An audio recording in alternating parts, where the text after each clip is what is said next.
Bismillah. Bismillah. Cubaan suara.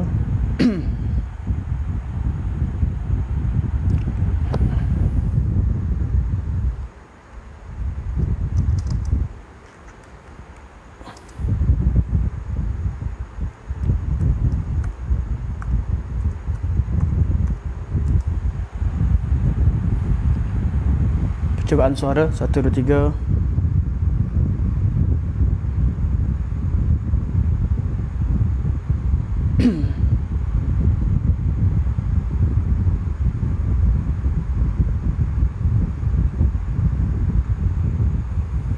Tuan-tuan boleh komen suara ada atau tidak.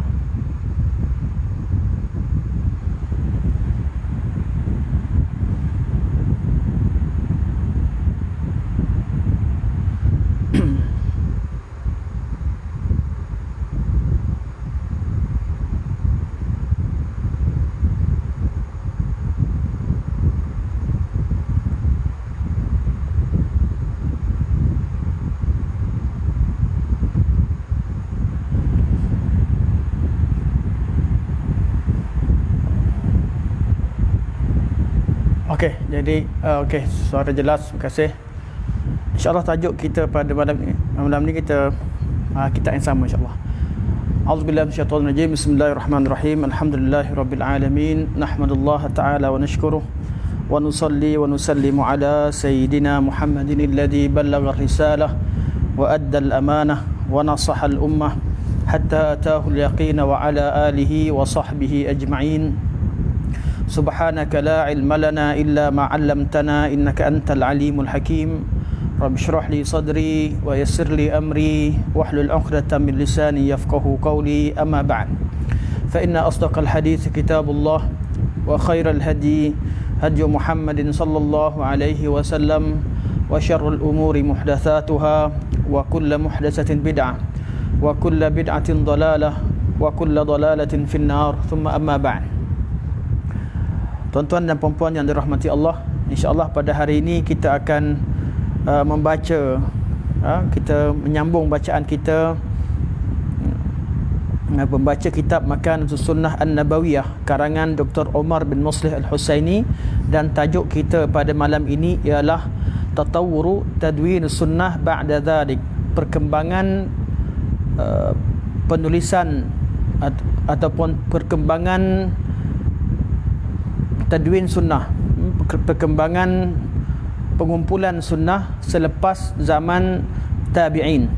Pada pertemuan yang lepas kita dah bincangkan tentang perkumpulan atau penyusunan sunnah pada zaman tabi'in. Pada malam ini ialah perkembangan penulisan sunnah selepas zaman tabi'in, iaitu pada zaman tabi'in dan juga pada zaman tabi'ul atba' sehingga pada kurun kelima seperti yang ditulis oleh Syekh di sini. Okey. Kata Syekh, wa fil qarni tsani bada'a zuhurut tasnif wa huwa at-tadwinul murattab ala abwabin muayyanah أو بطريقة معينة بخلاف ما كان قبل ذلك فهو مجرد تدوين في كتاب جامع دون ترتيب أو تصنيف. Syekh kata pada kurun yang kedua, iaitu pada zaman tabi'it tabi'in, berlakunya perkembangan dalam penulisan sunnah Nabi SAW, iaitu sunnah itu dikumpulkan dan disusun mengikut tajuk-tajuk tertentu, mengikut bab-bab tertentu, dan mempunyai tajuk yang tersendiri, tidak seperti sebelumnya iaitu sunnah dikumpul dalam satu buku tanpa diletakkan tajuk.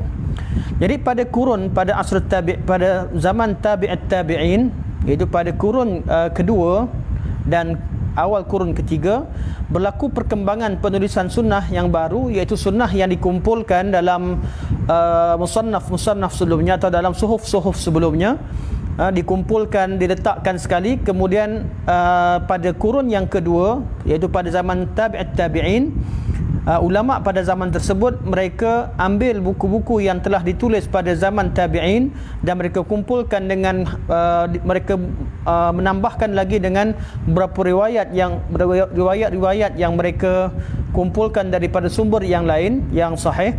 Kemudian mereka bahagikan hadis ini kepada tajuk-tajuk tertentu, kepada bab-bab tertentu.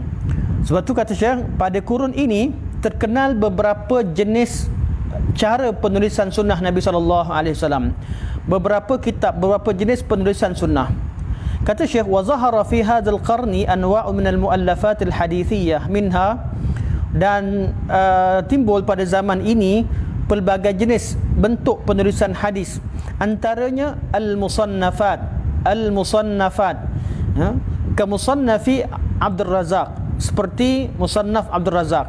Di pada zaman ini terkenal beberapa bentuk penulisan, antara buku hadis yang terkenal pada zaman sekarang ialah hadis-hadis yang disusun dalam musannaf, seperti musannaf Abdul Razak, wal jawami', dan kitab hadis yang disusun dengan cara jawami', seperti Jami' Sufyan Ats-Tsauri wa Waqi', seperti kitab Jami' Sufyan Ats-Tsauri dan juga Waqi', itu Waqi' bin Jarrah.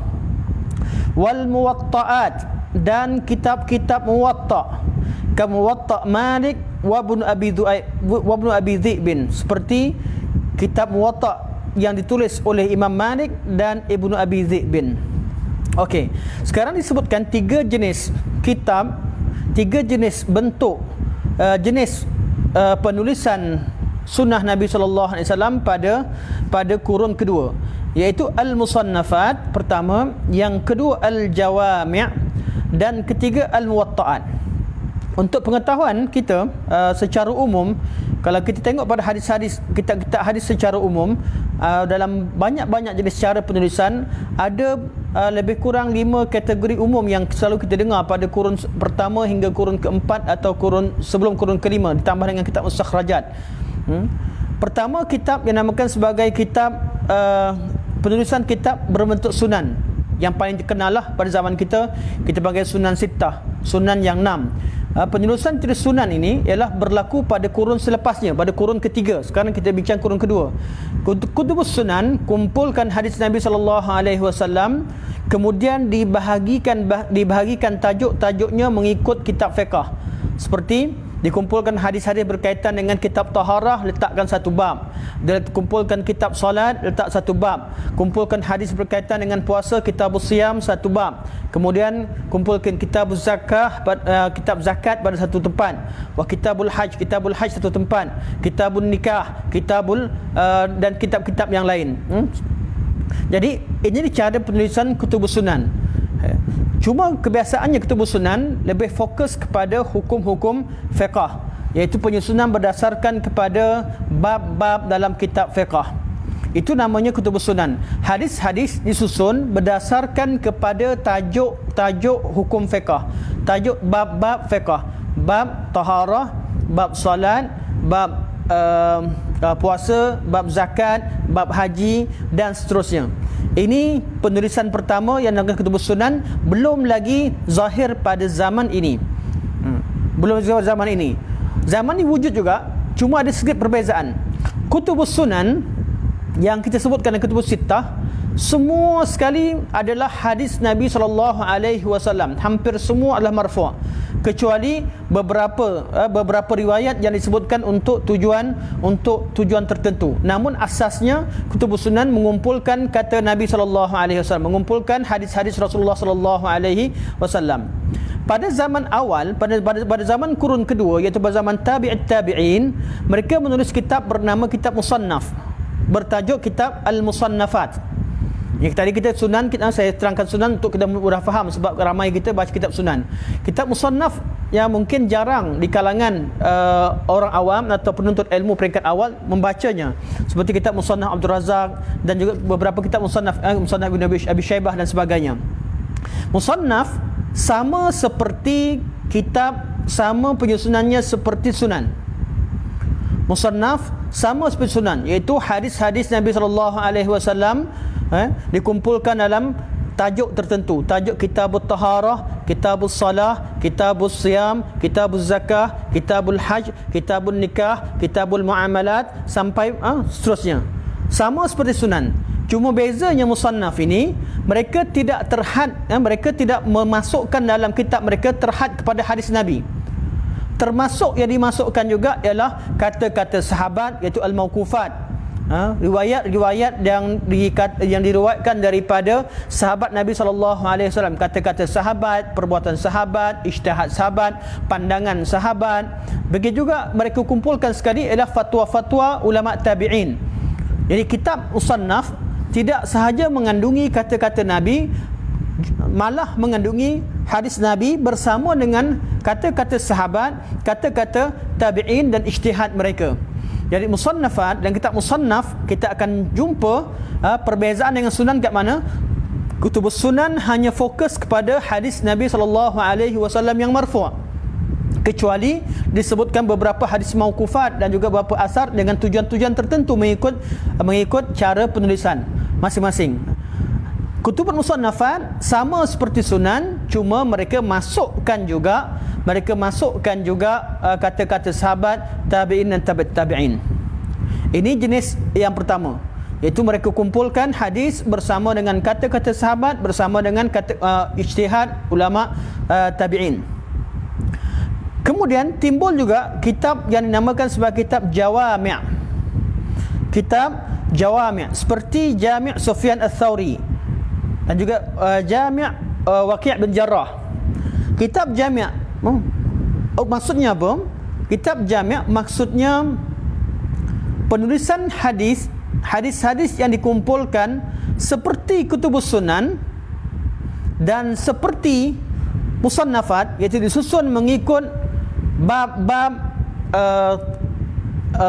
kitab fiqh, ditambah dengan bab-bab yang lain. Jami' merangkumi hadis dalam agama secara keseluruhan.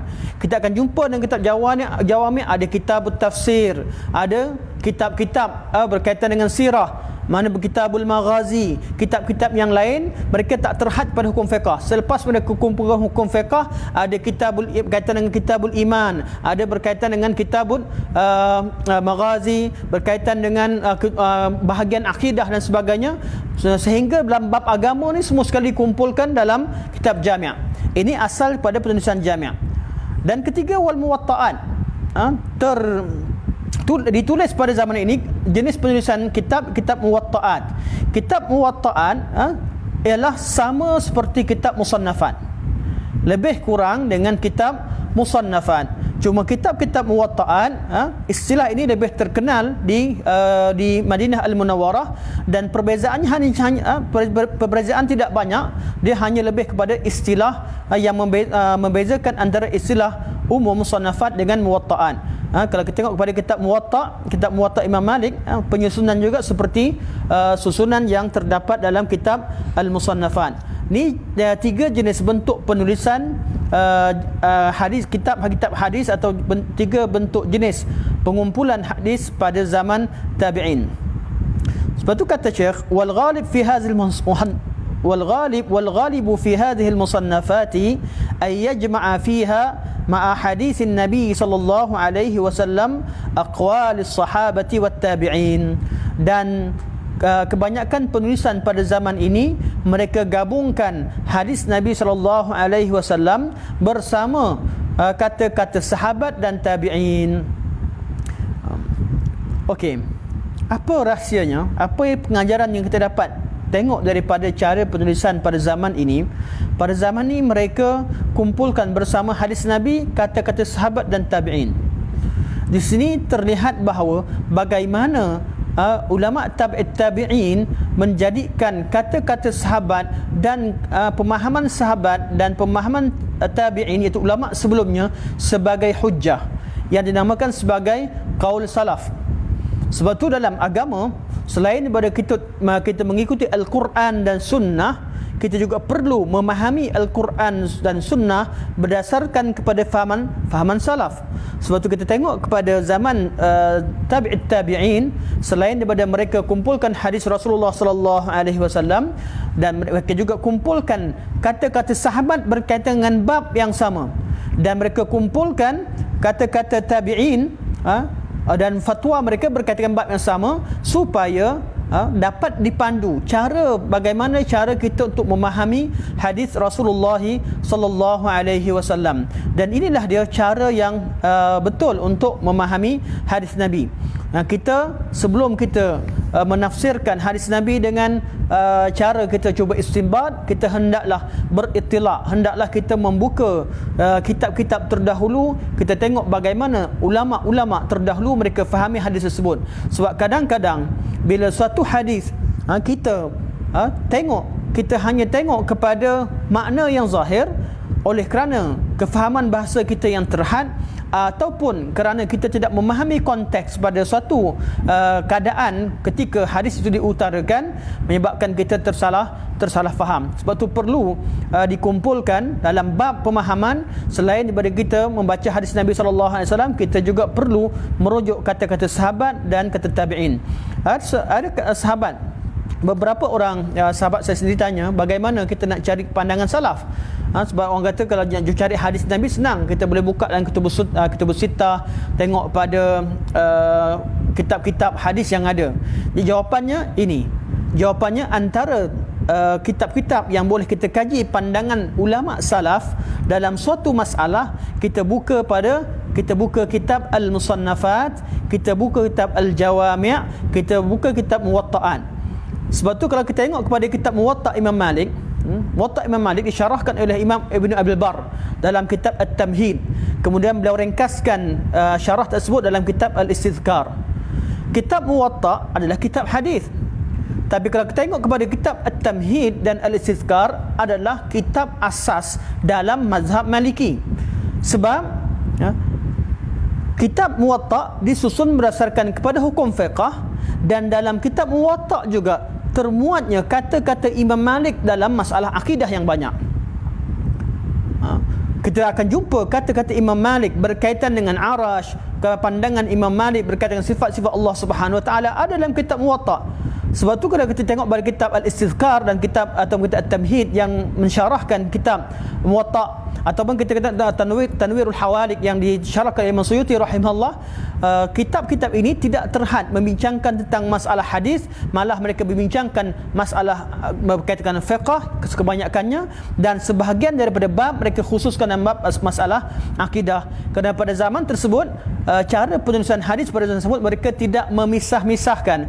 Mereka kumpulkan hadis Nabi, dahulukan hadis Nabi, kemudian kata-kata sahabat, kemudian kata-kata tabi'in, menunjukkan bahawa fahaman salaf merupakan hujjah dalam memahami sunnah Nabi sallallahu alaihi wasallam. Okey.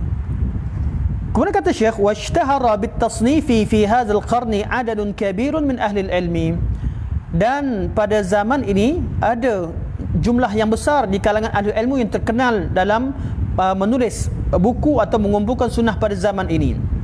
Fa fi Makkah, di Makkah, Abdul Malik bin Abdul Aziz Ibn Juraish, iaitu Ibn Juraish, Abdul Malik bin Abdul Aziz bin Juraish, yang dikenali sebagai Ibn Juraish, yang meninggal pada tahun 150. Jadi kalau kita lepas ni, bila orang kata Ibn Juraish, levelnya apa? Levelnya adalah tabi'it tabi'in. Tabi'it tabi'in. Ini sangat penting, sangat penting. Saya selalu dengan kawan-kawan bila berborak dalam masa kita belajar, perkara yang sangat penting. Bila kita jumpa nama seorang tokoh, kita tahu tokoh ni kedudukannya kat mana. Adakah nama ini adakah sahabat, atau tabi'in, atau tabi'ut tabi'in, atau tabi'ul atba', atau ulama yang datang selepasnya. Dan kalau datang selepasnya daripada mazhab yang mana satu, adakah dia ulama, kalau ulama fiqh mazhab mana, ataupun tidak terikat dengan mazhab, atau dalam masalah akidah datang daripada mazhab yang mana, adakah ahli sunnah wal jamaah ataupun bukan. Sangat penting untuk kita mengenali tokoh. Di dalam perbincangan kita malam ini, Syekh kemukakan nama-nama tabi'ut tabi'in. Pada zaman ini di Makkah Al-Mukarramah antara ulama yang terkenal ketika itu yang menulis kitab mengumpulkan hadis Nabi SAW ialah Abdul Malik bin Abdul Aziz bin Juraish. Abdul Malik bin Abdul Aziz bin Juraish, iaitu Ibnu Juraish, anak murid kepada Sufyan ibn Uyainah, anak murid kepada seorang tabi'in, anak murid kepada Atha ibn Abi Rabah. Saya minta maaf, silap, bukan Sufyan anak murid kepada Atha ibn Abi Rabah, iaitu seorang tabi'in yang besar. Jadi guru beliau Atha ibn Abi Rabah adalah seorang tabi'in. Sebab Atha bin Abi Rabah anak murid Aisyah radhiyallahu anha. Aisyah sahabat. Anak muridnya Atha bin Abi Rabah adalah tabi'in. Kemudian anak murid kepada Atha bin Abi Rabah iaitu Ibnu Juraish adalah tabi'in, kerana Ibnu Juraish tak sempat berguru langsung kepada mana-mana sahabat. Beliau sempat berjumpa dengan anak-anak murid sahabat, antaranya lah Atha bin Abi Rabah. Okey. Jadi di Makkah Al-Mukarramah ada ulama besar yang menulis ulama besar ketika itu yang terkenal yang menulis buku yang mencatatkan hadis Nabi sallallahu alaihi wasallam atau mengumpulkan hadis Nabi sallallahu alaihi wasallam adalah Abdul Malik bin Abdul Aziz bin Juraish, atau lebih mudah kita hafal Ibnu Juraish. Wa fil Madinah, dan di Madinah, iaitu di kalangan yang menyusun hadis Nabi sallallahu alaihi wasallam ialah Al-Imam Malik bin Anas. Al-Imam Malik bin Anas. Imam Malik bin Anas iaitu Imam Dar Hijrah, Imam Madhab Malikiyah, Imam Malik, iaitu beliau menulis kitab kitab Muwatta. Imam Malik levelnya ialah level tabi'it tabi'in. Imam mazhab yang 4, Al-Imam Abu Hanifah tabi'in, sempat bertemu dengan beberapa orang sahabat menurut setengah pandangan, setengah riwayat seperti disebutkan oleh Imam Zahabi rahimahullah. Al-Imam Malik adalah tabi'it tabi'in. Imam Malik tak sempat berjumpa dengan mana-mana sahabat, tak sempat bertemu dengan sahabat Nabi sallallahu alaihi wasallam, cuma sempat berguru dengan anak murid sahabat, iaitu guru Imam Malik Nafi' Maula Ibn Umar. Nafi' Maula Ibn Umar adalah anak murid utama Abdullah bin Umar sahabat. Nafi' adalah tabi'in, dan anak murid Nafi' iaitu Malik bin Anas dikenali sebagai tabi'it tabi'in. Di Madinah Munawwarah yang terkenal menulis kitab hadis pada zaman tersebut ialah Al-Imam Malik, kerana beliau menulis kitab Muwatta seperti mana yang kita sebutkan tadi. Imam Malik yang meninggal pada tahun 179. Wa Muhammad ibn Abdul Rahman ibn Abi Zu'aib ibn Abi Dhi'bin, ataupun kita kenal sebagai Ibnu Abi Dhi'bin.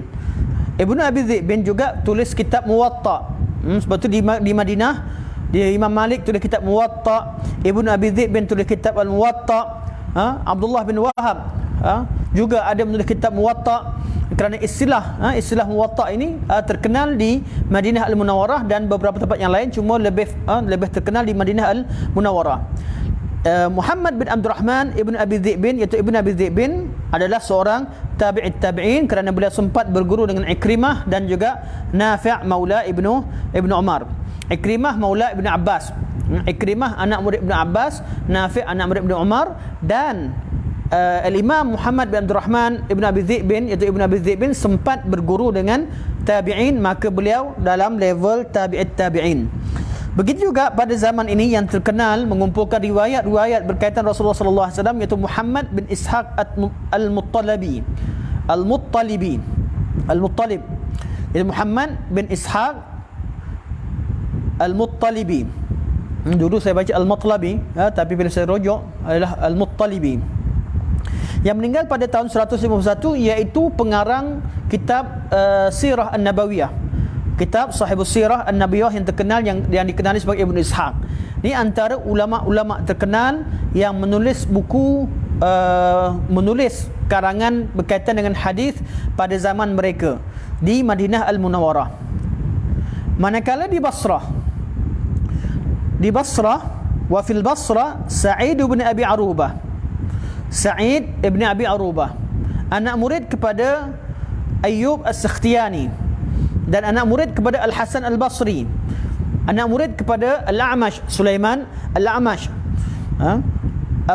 Ayyub As-Sakhtiyani, Hasan Al-Basri, Al-A'mash adalah tabi'in. Maka Sa'id ibn Abi Rabah adalah tabi'in. Mereka ini adalah ulama-ulama Basrah. Sa'id ibn Abi Rabah meninggal pada tahun 156, dan juga yang terkenal pada zaman tersebut di Basrah juga adalah Syu'bah bin Al-Hajjaj. Syu'bah bin Al-Hajjaj yang meninggal pada tahun 160.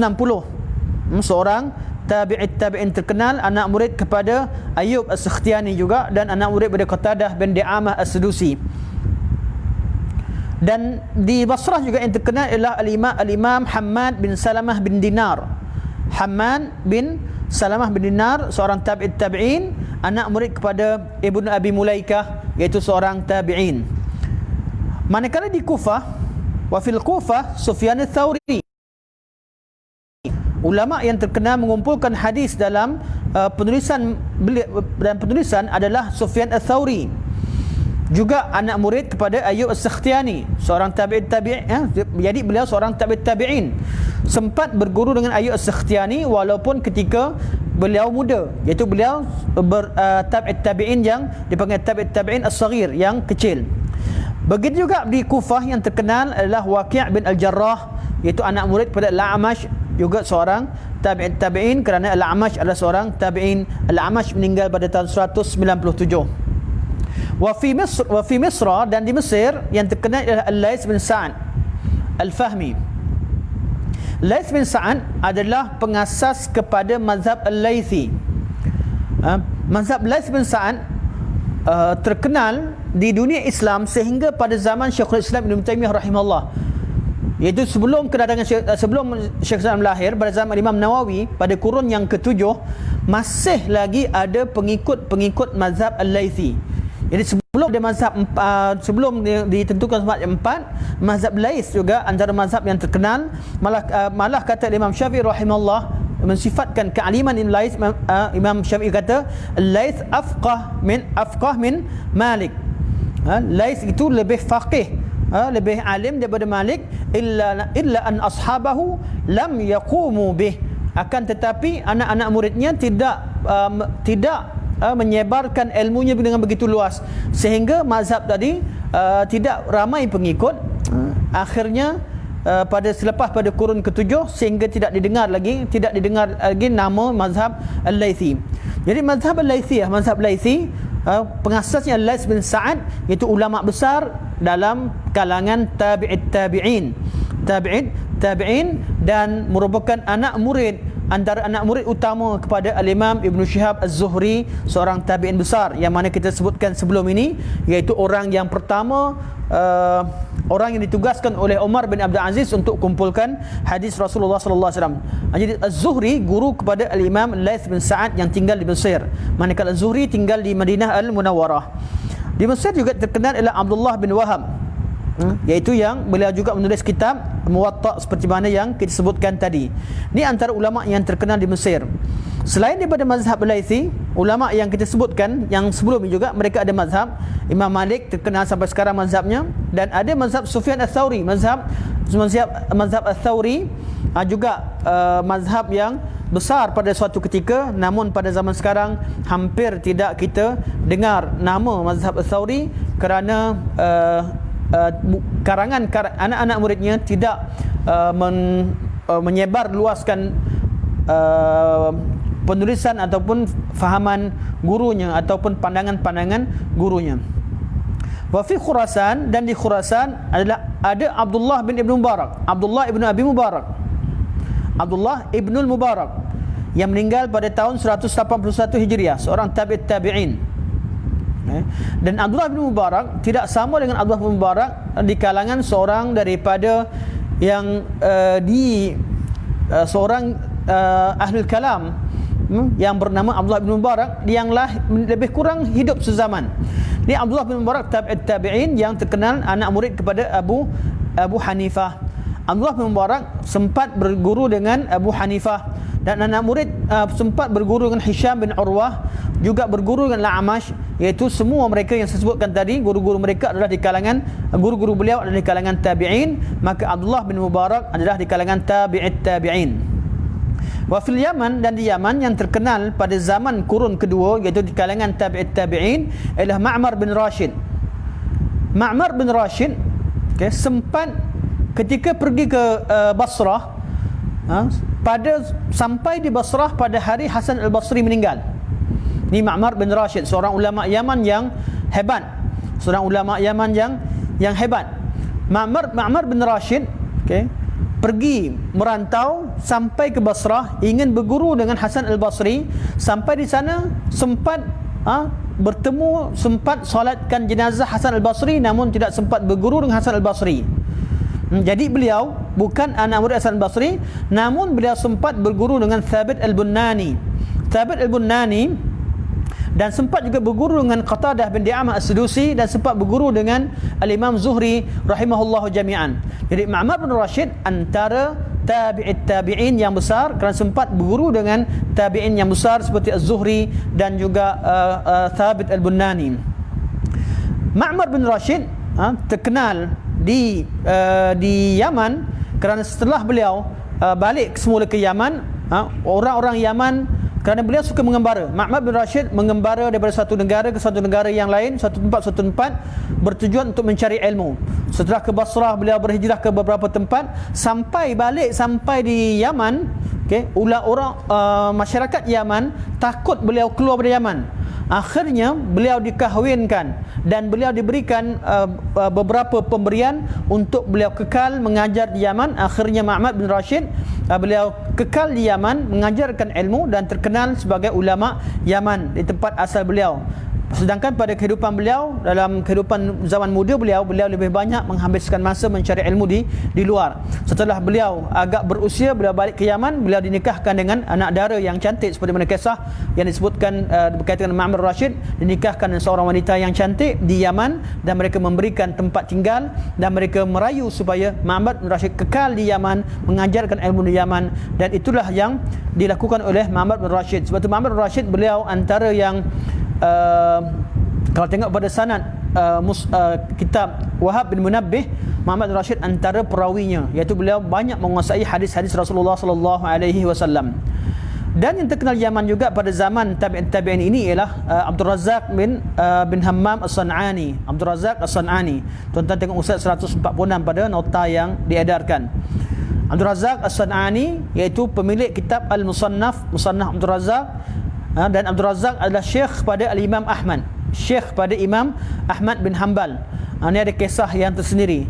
Imam Ahmad bin Hanbal pergi daripada mengembara sampai ke Yaman nak belajar dengan Abdul Razak.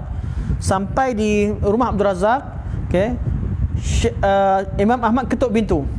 Bila ketuk pintu, anak murid lain marah kepada Imam Ahmad. Sebab apa? Sebab Imam Ahmad telah mengganggu seorang ulama besar yang dihormati di sana, kerana Abdul Razak bila beliau berehat tak ada anak murid yang ketuk pintu, mereka tunggu luar. Jadi Imam Ahmad tinggallah di tepi pintu sampailah dekat waktu maghrib. Sampai ketika maghrib tiba, daripada siang tinggal di sana kerana Abdul Razak tidak keluar dan beliau tidak mendengar Imam Ahmad, ketukan Imam Ahmad. Bila Imam Ahmad ditegur, Imam Ahmad tunggu di pintu sampailah waktu maghrib. Ketika dibukakan pintu, Syekh Abdul Razak atau Syekhnya Abdul Razak bin Hammam as-San'ani nampak Imam Ahmad. Mereka berpelukan kerana Imam Ahmad namanya terkenal di Iraq dan terkenal di Madinah Al-Munawwarah, seorang ulama besar,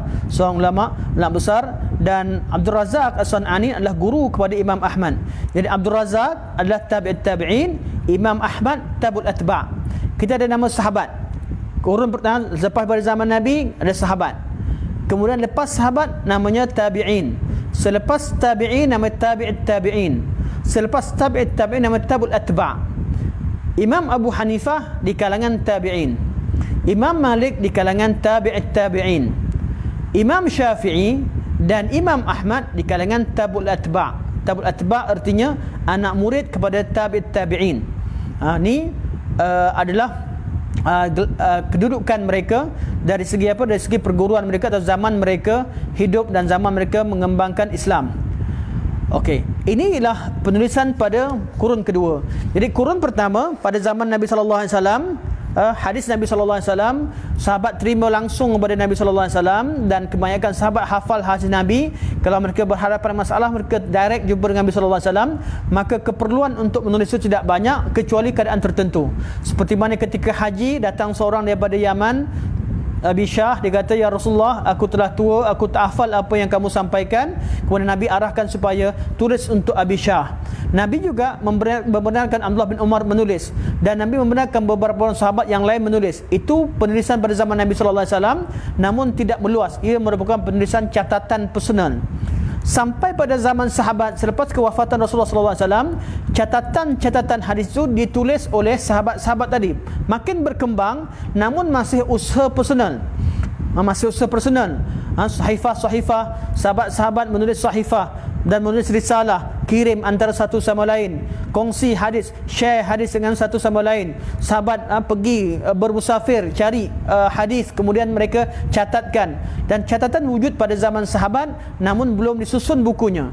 Pada zaman tabi'in, berlakunya pengumpulan hadis-hadis, kumpul hadis pada satu tempat, seperti yang dilakukan pada zaman Az-Zuhri. Jadi kumpul hadis, semua hadis Nabi dikumpulkan dan diletakkan pada satu tempat. Ini namanya pengumpulan pada zaman tabi'in. Pada zaman tabi'in, mereka bukan sangat kumpulkan, mereka bahagikan, mereka kategorikan hadis dalam bab tertentu, bab taharah, bab salat, bab zakat, bab puasa, bab haji, bab nikah, bab jenayat dan sebagainya, sehingga wujudnya kitab Al-Musannafat. Ni pada zaman kurun kedua, itu pada zaman tabi'in. Kemudian selepas pada zaman tabi'in, datang zaman selepasnya, itu pada kurun ketiga, iaitu pada zaman tabu'ul atba'. Wa fil qarni tsalis, dan pada kurun ketiga, tuwussi'a fi tadwini wa zaharat anwa'u min al-musannafat al-hadithiyah kama istamarra at-tasnifu fi hadhihi al-anwa' allati zaharat fil qarni tsani. Kata Syekh, pada kurun ketiga telah berkembanglah penulisan hadis, dan telah zahirlah penulisan kitab-kitab hadis seperti mana yang berlaku pada zaman sebelumnya. Pada kurun kedua, penulisan dalam kurun kedua, iaitu bentuk musannafat, jawami' dan juga muwatta'at, masih ditulis pada cara penulisan tersebut masih lagi berlaku pada kurun ketiga. Cuma fahadzal qarn bihaqqi asr fahadzal qarn bihaqqin asr al-iddihari wan najdi wa tadwin sunnah. Pada zaman ini adalah pada zaman betul-betul zaman perkembangan dan zaman kegemilangan penulisan sunnah Nabi sallallahu alaihi wasallam. Wa min anwa'il musannafat allati zaharat wa intasharat fi, antara jenis kitab yang zahir pada zaman ini dan tersebar ialah kitab al-masanin. Itu pada kurun ketiga, kitab-kitab hadis, munculnya kitab hadis yang dinamakan sebagai masanin, iaitu musnad. Ada musnad Imam Ahmad, ada musnad musnad Ibnu musnad Allahumma shalli ala Muhammad. Beberapa musnad yang terkenal adalah musnad Ahmad.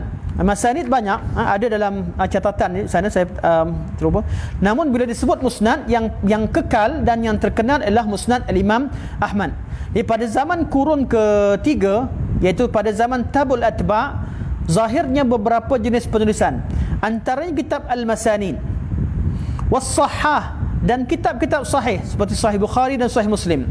Was-sunan, seperti kitab sunan, iaitu kitab sunan arba'ah atau sunan sittah, iaitu kitab yang disusun ikut hukum fiqh. Okey, al-masanid, macam mana caranya? Al-masanid dikumpulkan hadis Nabi sallallahu alaihi wasallam berdasarkan kepada perawi. Berdasarkan kepada perawi. Itu namakan sebagai masanid. Jadi hadis Nabi tidak dikumpul mengikut hukum-hukum fiqh, tapi dikumpul mengikut siapakah yang meriwayatkannya dari kalangan sahabat Nabi sallallahu alaihi wasallam. Ini namanya kitab musannafat. Kitab masanid.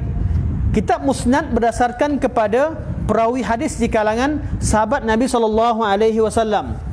Sebab tu kalau kita tengok pada kitab, contohnya musnad Imam Ahmad, kalau kita tengok pada kitab musnad Imam Ahmad, kita akan jumpa penyusunan Imam Ahmad. Kalau kita nak cari kitab masalah, contoh kita ada masalah dalam masalah kitab taharah, kita nak hadis berkaitan dengan hukum berwuduk atau cara berwuduk.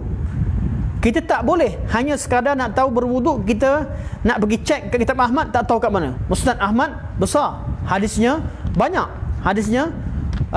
banyak, kita tak tahu kat mana.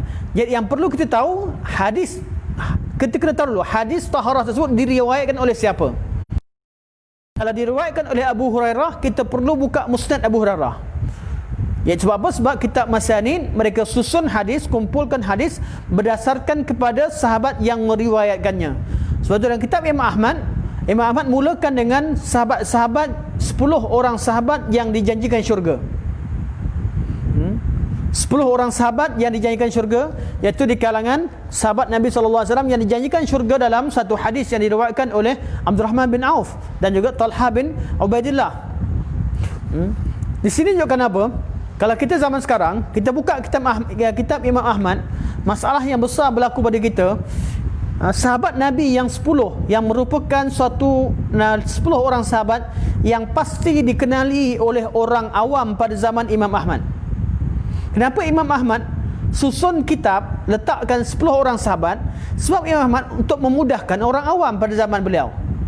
Jadi kalau orang awam nak cari hadis, mereka tahu mereka mula cari hadis yang diriwayatkan oleh sahabat yang 10 orang sahabat yang dijamin masuk syurga dalam satu tempat. Iaitu mereka cek hadis bermula dengan Abu Bakar, kemudian Umar, kemudian Uthman, kemudian Ali, kemudian Talha, kemudian Zubair, kemudian Abdul Rahman bin Auf, kemudian Sa'ad bin Abi Waqqas, Sa'id bin Zaid, Abu Ubaidah al-Jarrah. Jadi mereka dikumpulkan berdasarkan kepada 10 orang sahabat yang dijanjikan syurga. Zaman sekarang, di kalangan umat Islam, ramai yang tak hafal, malah tak tahu pun kenapa 10 orang ini dinamakan sebagai Al-Ashrah Mubasysyirin bil Jannah, 10 orang dijanjikan syurga. Sebab apa? Sebab masa kita lebih banyak daripada kita mengkaji artis daripada kita mengenali sahabat Nabi SAW. Sebahagian daripada umat Islam kalau ditanya, siapakah sebutkan nama khulafa Rashidin secara turutan, mereka kelang kabut. Nak sebut Abu Bakar, kemudian Umar, kemudian Uthman, kemudian Ali, juga kelang kabut. Ini pengalaman saya sendiri mengajar di beberapa tempat, dan kita cuba tanya, sengaja kadang-kadang kita tanya, dapati bahawa di kalangan orang-orang yang belajar sekalipun, di kalangan orang-orang yang belajar datang ke masjid sekalipun, di kalangan mereka juga ramai yang tidak dapat mengenali sahabat Nabi SAW mengikut tertib Khulafa Ar-Rashidin, iaitu ikut tertib yang benar Abu Bakar, Umar, Uthman dan Ali, mengikut fadilat mereka, iaitu ikut tertib. Apatah lagi kalau diminta 10 orang yang dijanjikan syurga. Sebab tu memang susah, ya? Kalau kita harapkan orang awam nak buka kitab Musnad Imam Ahmad, hampir susah. Dan kita minta orang awam cari hadis dalam kitab Musnad Ahmad, agak susah, dan hampir memang susah kalau tidak ada laptop. Ada laptop zaman sekarang, orang masya-Allah, kita nampak orang zaman sekarang nampak macam alim, boleh keluarkan kitab-kitab hadis daripada hadis Musnad Ahmad. Hakikatnya tak pernah kita buka kitab Imam Ahmad, tak tahu cara Imam Ahmad susun kitab, kita cuma type hadis kemudian keluar hadis ini diriwayatkan Imam Ahmad. Namun bagi orang yang ahli hadis, di kalangan orang belajar ilmu hadis dan mengetahui cara penulisan kitab musnad, mereka akan tahu Imam Ahmad akan susun kitab musnadnya, kerana musnad disusun berdasarkan pada nama sahabat. Imam Ahmad dahulukan 10 orang yang dijanjikan masuk syurga. Kemudian diletakkan nama beberapa orang sahabat yang dikhilafkan, adakah mereka sahabat yang masuk yang 10 ataupun tidak, iaitu yang ke-10 seperti Abdul Rahman bin Abi Bakar, hadis daripada Zaid bin Kharijah, Al-Harith bin Makhramah dan sebagainya. Kemudian baru Imam Ahmad tuliskan hadis-hadis yang diriwayatkan oleh Musnad Ahlul Bait, namanya Musnad Ahlul Bait, iaitu semua hadis yang diriwayatkan oleh Ahlul Bait, bermula dengan Sayyidina Ali bin Abi Talib, Al-Abbas dan sebagainya, semua Ahlul Bait. Jadi kalau kita baca kitab Musnad Imam Ahmad, secara automatik kita kenal siapakah 10 orang yang dijanjikan syurga, siapakah di kalangan yang ke-10 khilaf ulama pada perawi yang orang yang ke-10 di kalangan sahabat tersebut, dan kita akan kenal siapakah ahli bait di kalangan sahabat Nabi SAW berdasarkan susunan Imam Ahmad. Kemudian keempat, barulah Imam Ahmad susun nama-nama sahabat yang banyak riwayatkan hadis, iaitu al-mukatsirin, yang banyak seperti Ibnu Mas'ud, Ibnu Umar, Abu Hurairah, Abu Sa'id Al-Khudri, Jabir, Anas bin Malik dan Aisyah dan minta maaf, bukan Aisyah. Mana Aisyah masuk dalam Musnad An-Nisa. Nama-nama sahabat lelaki yang banyak riwayatkan hadis Nabi SAW. Selepas daripada 4 level ni, masuk level kelima, beliau susun Musnad Al-Makkiyin, iaitu sahabat-sahabat yang di kalangan ahli Mekah ataupun perawi-perawinya di kalangan ahli Mekah. Kita sekarang otomatik tahu sahabat ni ahli Mekah atau Madinah. Sahabat Al-Makkiyin, Musnad Al-Makkiyin. Kemudian yang kita amat, Imam Ahmad letakkan Musnad Al-Madaniyin, musnad yang hadis-hadis yang diriwayatkan oleh ahli Madinah, yang mana akan kembali kepada beberapa orang sahabat yang utama yang tinggal di Madinah Munawwarah. Kemudian Musnad Asy-Syamiyin, kemudian Al-Kufiyin, kemudian Al-Basriyin, kemudian Musnad Ansar, musnad yang diriwayatkan oleh kaum Ansar. Kemudian barulah Musnad Aisyah wan Nisa. Bermula dengan Aisyah, kemudian wanita-wanita di kalangan sahabat Nabi SAW, dan akhir sekali barulah dikumpulkan berdasarkan kepada kabilah-kabilah yang secara kabilah-kabilah yang lain daripada 11 kategori yang disebutkan di atas. Jadi baru dan disusun berdasarkan kepada susunan tertentu seperti mana yang disebutkan Imam Ahmad. Itu sebab itulah musnad, kitab musnad tidak seperti kitab sunan. Kitab musnad ditulis ataupun hadis ini dikumpulkan berdasarkan kepada nama perawi yang meriwayatkan. Cuma antara kitab-kitab musnad mereka berbeza secara penyusunan. Imam Ahmad ada cara tersendiri, yang mendahulukan sahabat yang 10 dan sebagainya. Ada sebahagian daripada musnad mereka kumpul berdasarkan kepada abjad, makna huruf, bermula dengan huruf alif dan sebagainya. Dari segi detailnya kitab-kitab tersebut perlu pada kajian, dan saya mohon maaf dalam kitab Masanid serta sebab rujuk selain daripada Musnad Al-Imam Ahmad rahimahullah. Ini adalah kitab Al-Masanid. Lepas tu pada kurun yang ketiga, iaitu selepas daripada zaman tabi'in, zaman tabi'in, iaitu pada kurun zaman tabul atba', adanya kitab, timbulnya cara penulisan yang baru yang dinamakan sebagai kitab Masanid, musnad. Was-sahah, dan kitab-kitab sahih, iaitu seperti kitab yang hanya kumpulkan hadis yang sahih daripada Nabi sallallahu alaihi wasallam berdasarkan kepada syarat yang mereka tetapkan. Imam Bukhari ada syaratnya. Kenapa beliau katakan sahih? Beliau sebutkan dalam syarat-syaratnya dalam kitab beliau. Imam Muslim, beliau juga meletakkan syarat-syarat sahih dengan syarat-syaratnya. Jadi kitab Sahih Bukhari dan Muslim semuanya kitab as-sahah. Sahih Ibn Hibban, beliau letakkan syarat-syaratnya. Sahih Ibn Khuzaimah letakkan syarat-syaratnya. Dan semuanya kitab sahih. Cuma bezanya, syarat Bukhari dan Muslim itu disepakati oleh semua ulama selepasnya. Semua ulama yang datang sepakat dengan syarat yang ditetapkan oleh Imam Bukhari dan Muslim, dan mereka menerima bahawa semua hadis yang lepas syarat yang dikeluarkan oleh Imam Bukhari dan Muslim dan kitab mereka adalah hadis yang sahih berdasarkan kepada pengamatan ulama hadis, dan ianya diijma' menjadi ijma' umat. Jadi kita sekarang mudah. Kenapa? Sebab Imam Bukhari telah pisahkan hadis yang sahih, kemudian ulama-ulama hadis berkurun sejak pada zaman Imam Bukhari sampai pada zaman kita. Semua ulama bila kaji hadis-hadis Bukhari dan Muslim, kaji sanad-sanadnya, kaji hadis-hadis, mereka ijma' bahawa semua yang terkandung dalam Sahih Bukhari dan Muslim adalah sahih, kecuali beberapa hadis kurang daripada belasan hadis yang dikritik, malah kurang daripada 10 yang dikritik oleh sebahagian daripada ulama, bukan kerana tak sahih, tapi hanya kerana sebab-sebab tertentu seperti illah. Dan masalah illah ialah masalah yang terbuka kepada perbincangan, masalah al-ilal, iaitu perbincangan yang tinggi dalam ulumul hadis. Kadang-kadang kebenaran ada pada Imam Bukhari, kadang-kadang kebenaran mungkin illah itu sabit seperti mana yang diterangkan Imam Daruqutni rahimahumullah. Okey. Jadi ada kitab Al-Masanid. Kitab-kitab musnad mula ditulis pada kurun ketiga, iaitu pada zaman Tabul Atba', iaitu pada zaman anak murid kepada tabi'it tabi'in. Dan juga sama juga yang mula ditulis pada zaman pada kurun ketiga ialah kitab As-Sahah, iaitu kitab sahih, was-sunan, dan kitab-kitab sunan seperti Sunan Abi Daud, Sunan Nasa'i, Sunan Tirmizi, Sunan Ibnu Majah, Sunan Baihaqi yang datang selepasnya. Baihaqi selepas pada kurun ketiga.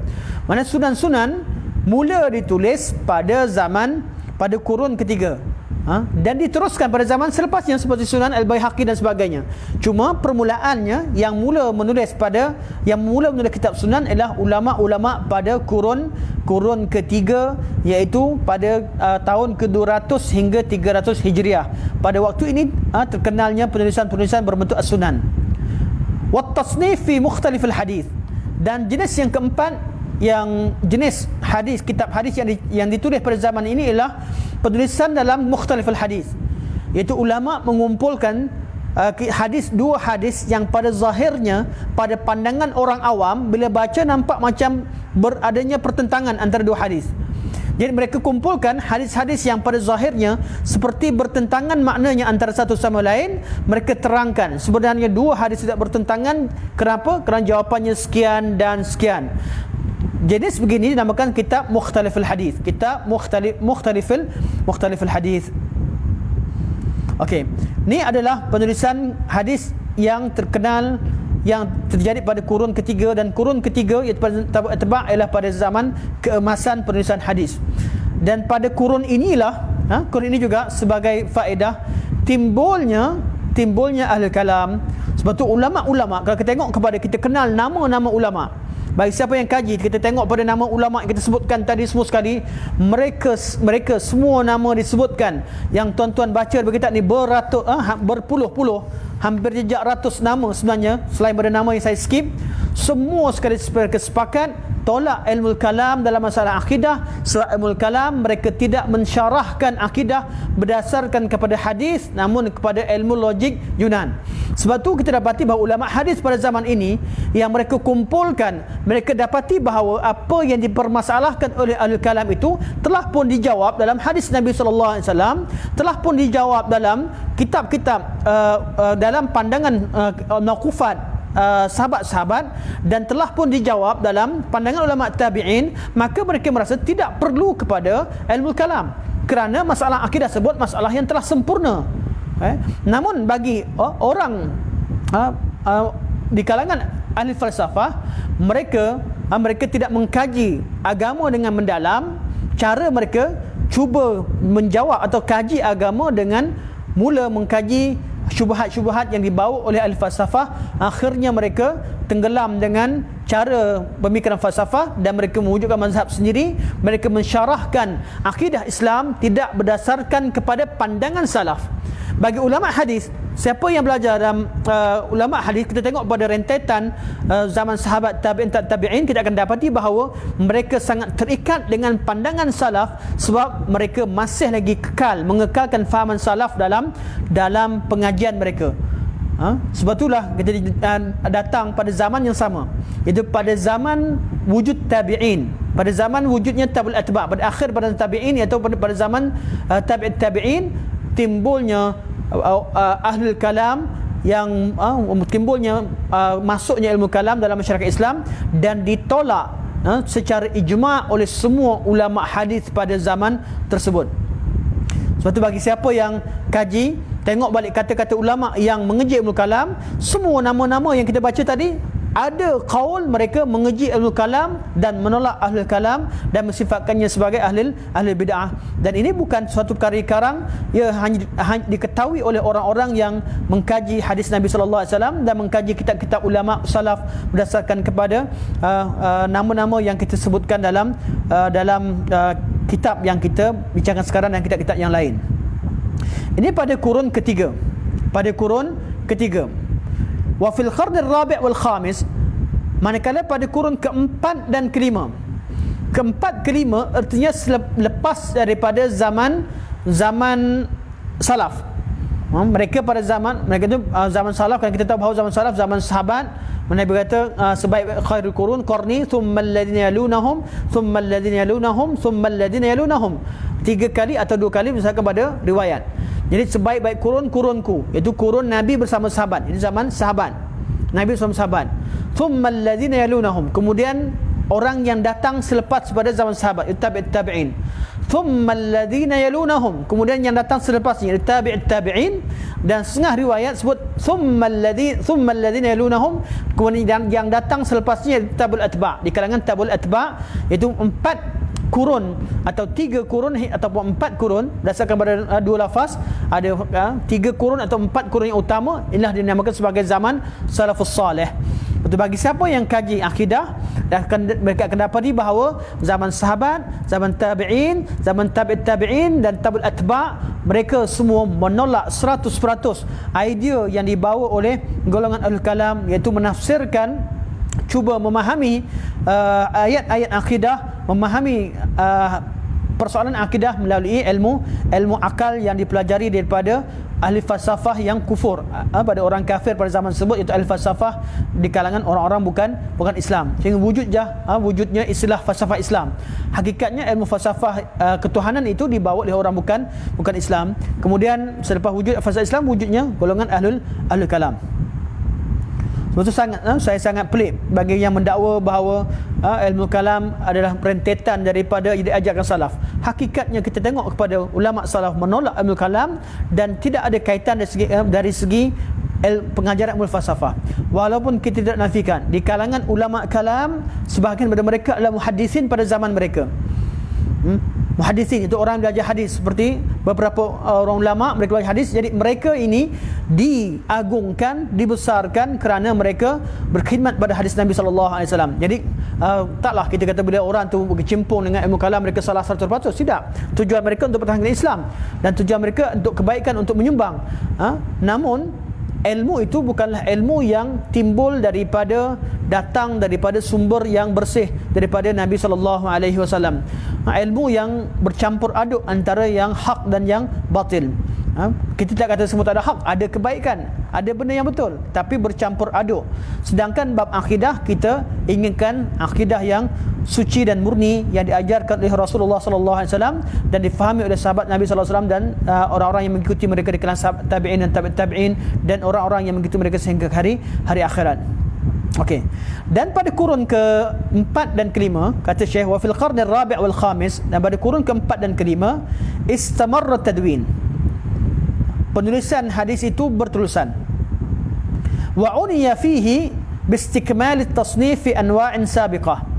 Pada kurun ke-4 ke-5 ulama meneruskan penulisan-penulisan seperti mana yang telah ditulis pada kurun sebelumnya, iaitu kita akan jumpa kitab Musnad pada kurun ke-4 ke-5, jumpa kitab Sahih seperti Sahih Ibn Khuzaimah, seperti Sahih Ibn Hibban, kita jumpa kitab Kutubus Sunan, jumpa kitab Mukhtalif al-Hadis yang ditulis selepas pada kurun ketiga, iaitu pada kurun ke-4 dan ke-5 masih lagi jenis penulisan yang sama. Mereka meneruskan cara penulisan yang ditulis oleh ulama-ulama sebelumnya, seperti penulisan dalam kitab Sahih, Sunan dan Mukhtalif Hadis. Cuma pada kurun ke-4 dan ke-5 ada satu jenis penulisan hadis yang baru, kitab baru, cara penulisan yang baru yang mereka lakukan, iaitu terkenal dengan dinamakan kitab Al-Mustakhrajat. Washtahara fil qarn ar-rabi' at-tasnifu fil mustakhrajat. Pada kurun yang ke-4 wujudnya penulisan hadis, kitab-kitab yang dinamakan sebagai kitab Al-Mustakhrajat. Kita akan jumpa kitab Mustakhraj Sahih Bukhari, Mustakhraj ala Sahih Bukhari, Mustakhraj ala Sahih Muslim, Mustakhraj ala Muwatta. Kita akan jumpa kitab-kitab mustakhrajat. Apa arti mustakhrajat? Oleh kerana semua hadis telah pun dikumpulkan pada zaman sebelumnya, iaitu kalau dikumpulkan semua kitab-kitab sunan, termasuk sunan 9, semua sekali dikumpul pada zaman sebelumnya, ulama datang kemudian, mereka tidak pengumpulan hadis tidak memerlukan hadis yang baru, sebab hadis Nabi terhad. Hadis Nabi terhad. Maka cara mereka ialah mereka memudahkan jalan, memudahkan cara, atau mereka menambahkan faedah. Antara caranya ialah al-mustakhrajat. Mereka wujudkan, mereka tulis kitab al-mustakhrajat, iaitu mereka bawa hadis yang sama seperti kitab mustakhrajat ala Sahih Bukhari. Ada kitab mustakhraj kepada Sahih Bukhari. Sahih Bukhari ada kitab asal. Datang ulama pada kurun ke-4 dan ke-5, mereka tengok pada hadis Bukhari dan mereka riwayatkan hadis yang sama, namun melalui jalan yang berlainan, iaitu melalui sanad yang lain, tak sama macam Sahih Bukhari dan Muslim. Apa faedahnya? Faedahnya untuk beritahu bahawa hadis yang tersebut dalam Sahih Bukhari dan Muslim, hadis yang tersebut dalam kitab Sunan, hadis yang tersebut dalam kitab-kitab yang lain yang ditulis sebelumnya itu sanadnya tidak terhad pada apa yang dibawa oleh penulis sahaja, malah diriwayatkan oleh ulama-ulama yang lain juga daripada jalan-jalan yang lain. Jadi bila ada orang kepentingan dia, bila orang yang kaji kita nak buat tahqiq, kita nak buat takhrij hadis dalam kitab tertentu, kita nak tahu adakah ada jalan lain, adakah ada ulama lain yang meriwayatkan hadis yang sama, kita rujuk kepada kitab mustakhrajat. Kita akan dapati bahawa satu hadis dengan satu sanad yang dibawa oleh Imam Bukhari diikuti dengan 5 atau 6 sanad yang lain yang disebutkan dalam kitab Al-Mustakhrajat. Di kitab Mustakhrajat biasanya panjang sebab mereka bawakan hadis yang sama yang ada dalam kitab asal, tapi mereka tambahkan dengan sanad-sanad yang mereka temukan selain daripada sanad yang telah disebutkan oleh penulis asal dalam kitab yang mereka istikhraj atasnya. Di mustakhrajat mesti berdasarkan kitab asal. Dan ada kitab yang mustakhraj kepada Sahih Bukhari, iaitu mereka riwayatkan hadis Bukhari dengan riwayat yang lain daripada sanad Bukhari. Ada mustakhraj pada Imam Muslim, ada mustakhraj pada Muwatta dan sebagainya. Inilah nama kitab mustakhrajat yang terkenal pada kurun ke-4 dan ke-5 seperti mana yang Syekh sebutkan di sini. Okey, mustakhrajat. Dan pada kurun kelima juga ada, sebenarnya Syekh tak sebut, Syekh berpada sampai di sini. Namun untuk faedah kita akan jumpa lagi kitab Syekh Muhammad bin Matar Az-Zahrani dan kitab Tadwin Sunnah, merupakan kitab yang diwajibkan juga untuk pelajar kuliah hadis, jadi kitab muqarrar dalam kitab silibus kuliah hadis. Syekh menyebutkan, Syekh Muhammad bin Matar Az-Zahrani rahimahullah, beliau menyebutkan perkembangan penulisan hadis sampai pada kurun ke-9. Kita akan jumpa pada kurun lepas pada kurun ke-5 sampai kurun ke-9 ada lagi penulisan, cara-cara penulisan hadis, antaranya Kutubul Ahkam, kitab-kitab hukum. Ni semua ditulis sejak lepas pada kurun ke-5, iaitu pada tahun ke-400 ke atas. 400 ke atas, 400 hingga kurun ke-9 pada hingga tahun 1000. Jadi semua ni dan timbulnya kitab Kutubul Ahkam, hadis-hadis yang kitab-kitab yang mengumpulkan hadis-hadis berkaitan dengan hukum fiqh secara khusus. Berbeza dengan Sunan meriwayatkannya dengan sanad-sanad. Manakala Kutubul Ahkam, mereka buang sanad, mereka tinggalkan sanad mereka bukan buang, mereka ambil matan sahaja dan mereka cukup meletakkan isyarat kepada tulisan mereka. Kitab ini diambil dari Sahih Bukhari, dari Muslim, Nasai, Ibnu Majah, Tirmizi dan sebagainya. Jadi kitab ini seperti kitab Bulughul Maram, yang kitab Umdatul Ahkam, kitab Bulughul Maram, kita jumpa kitab Al-Muntaqa Ibul Ahkam. Dan pada selepas daripada kurun kelima juga, ataupun kurun kelima ke atas, kita akan jumpa kitab Gharibul Hadis, kitab yang mensyarahkan perkataan-perkataan yang susah difahami ataupun pada zaman tersebut orang mula tak faham dengan sebahagian istilah yang ada dalam hadis. Sebab apa? Bahasa makin lemah. Zaman dulu bahasa Arab, mereka kuat bahasa Arab yang baik. Zaman kemudian ramai di kalangan masyarakat yang kemudian, sebahagian daripada mereka tidak memahami beberapa istilah yang wujud dalam hadis Nabi SAW, ataupun satu istilah yang mempunyai banyak makna, namun makna manakah yang dikehendaki oleh hadis Nabi SAW, maka mereka menulis kitab Gharibul Hadis, adanya kutub Gharibul Hadis. Dan pada kurun ke-5 hingga kurun 9 juga ada kitab Targhib dan Tarhib, iaitu kitab yang tulis tentang pahala-pahala melakukan amal kebaikan, dan kitab yang mengumpulkan dosa-dosa terhadap mengumpulkan hadis-hadis yang menceritakan tentang dosa-dosa yang dilakukan, dosa-dosa yang dikenakan ke atas orang melakukan maksiat.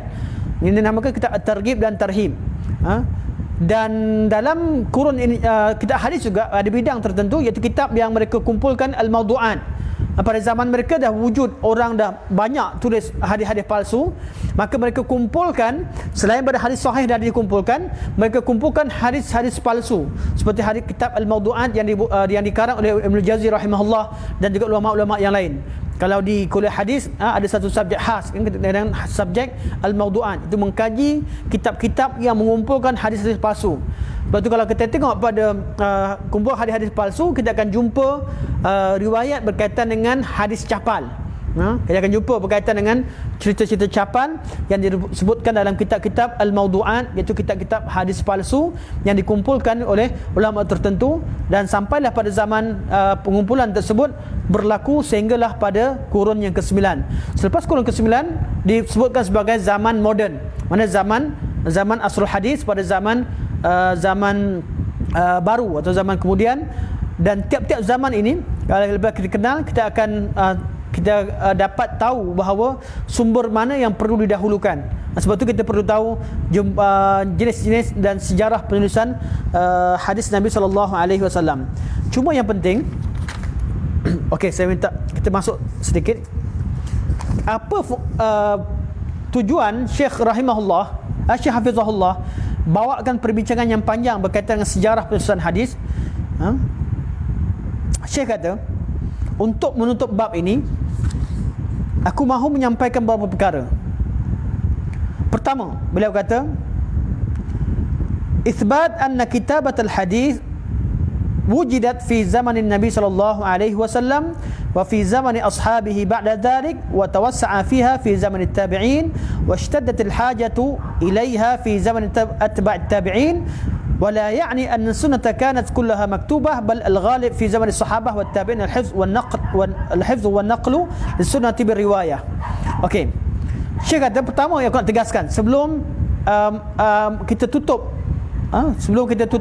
perbincangan tentang bab ini, Syekh kata, aku tegaskan semula, tujuan aku membincangkan tentang sejarah penulisan hadis ini, tujuan pertama untuk beritahu bahawa penulisan sunnah itu telah bermula sejak pada zaman Nabi SAW. Zaman Nabi dah ada sahabat yang tulis hadis Nabi SAW, dan juga telah pun wujud pada zaman sahabat Nabi SAW. Telah wujud Sahifah Abu Bakar, wujud Sahifah Ali, wujud Sahifah Abdullah bin Amr al-As, seperti mana kita bincangkan sebelum ini. Okay? Dah wujud penulisan pada zaman sahabat Nabi SAW. Kemudian hadis Nabi pada zaman tabi'in dikumpulkan lebih luas, iaitu dengan dikumpulkan sahifah-sahifah tadi dan diletakkan satu tempat. Kemudian pada zaman tabi'in berlakunya penulisan hadis Nabi disusun berdasarkan kepada bab-bab fiqh tertentu. Dan Syekh nak beritahu bahawa penulisan hadis itu telah pun bermula sejak zaman Nabi SAW. Walaupun Syekh ingatkan, Syekh kata, ini tidak bererti bahawa semua hadis mesti tercatat pada zaman Nabi SAW atau tercatat pada zaman awal Islam. Malah sebahagian pada hadis dan malah kebanyakan hadis diriwayatkan secara hafazan, secara syafawiyan, secara dari mulut ke mulut. Itu meriwayatkan hadis dengan cara hafalan. Ini saya terangkan pertama. Artinya hadis Nabi telah mula dikumpulkan, dan ada sebahagian hadis Nabi yang diriwayatkan secara syafawiyan. Okey. Kata Syekh, wala dhaira fi dhalik. Tidak ada masalah untuk menegaskan bahawa memang wujud hadis Nabi yang hanya dihafal oleh lisan. Sebab apa Syekh kata? Sesungguhnya penghujahan menjadikan hadis sebagai hujah itu sabit dengan dalil qat'i secara mutawatir, sama ada yang dikatakan hadis ini dikumpulkan secara penulisan sejak zaman Nabi, ataupun dikumpulkan secara hafazan, iaitu dengan cara riwayah, dengan cara dari mulut ke mulut. Kedua-duanya mensabitkan bahawa hadis Nabi terpelihara secara baik, terpelihara dengan sebaik-baiknya. Yang kedua, Syekh kata, nombor dua, apa sebab nak terangkan benda ni? Syekh kata, wa fi thubutin nahyi an kitabati sunnah wa thubutil idin wa tawjih ahli al-ilm lidzalik raddun 'ala ar-rafidah wa 'ala al-mustashriqin wa atba'uhum min al-aqlaniyin. Apabila kita membincangkan bahawa ada hadis Nabi yang pernah melarang sahabat tulis sunnah Nabi sallallahu alaihi wasallam, dan sabit hadis Nabi membenarkan, pada zaman yang sama Nabi membenarkan sahabat tulis Nabi sallallahu alaihi wasallam. Dan kita juga telah membincangkan pandangan ulama dan cara mereka memahami, cuba menggabungkan antara hadis yang melarang dan hadis yang membenarkan. Di situ setelah kita faham dengan pembincangan ini, maka terjawab sendiri syubhah yang dibawa oleh golongan Rafidah, golongan Syiah, wal mustasyriqin, dan golongan orientalis, wa atba' al-aqlaniyin, dan pengikut-pengikut mereka di kalangan aqlaniyin, iaitu di kalangan orang-orang liberal, di kalangan umat Islam. Okey. Okey, apa syubhah Syiah? Amma Rafidah, Syiah dia kata, okey, bila kita belajar tentang penulisan hadis ni, tentang ada Nabi larang, kemudian Nabi larang dan Nabi membenarkan.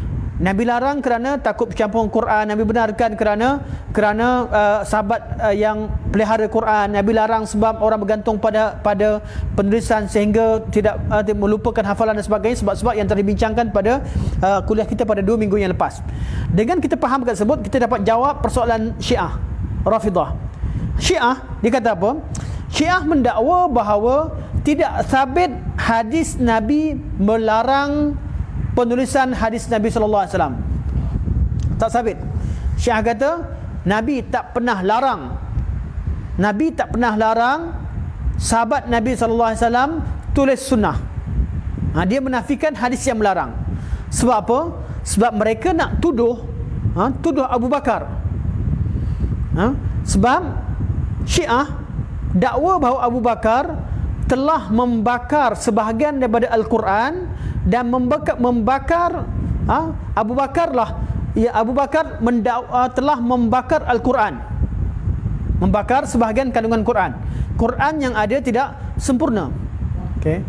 Jadi tindakan Abu Bakar itu alasan Abu Bakar supaya tidak bercampur antara Quran yang telah dikumpulkan dengan Quran yang dicatatkan secara rawak. Jadi setelah dikumpulkan ikut susunan yang betul di satu buku, maka catatan-catatan yang rawak yang boleh mengelirukan ini perlu dibakar, perlu dimusnahkan supaya tidak mengelirukan orang awam. Dan Abu Bakar kumpulkan. Syiah kecam terhadap perbuatan Abu Bakar dan menuduh Abu Bakar membakar Quran, ayat-ayat Quran yang diturunkan berkaitan dengan kelebihan Sayyidina Ali dan sebagainya. Ini tuduhan Syiah kepada Abu Bakar. Jadi bila sabit bahawa Nabi SAW melarang menulis sunnah takut bercampur dengan Quran, maka Allah itu memberikan hujah kepada Abu Bakar.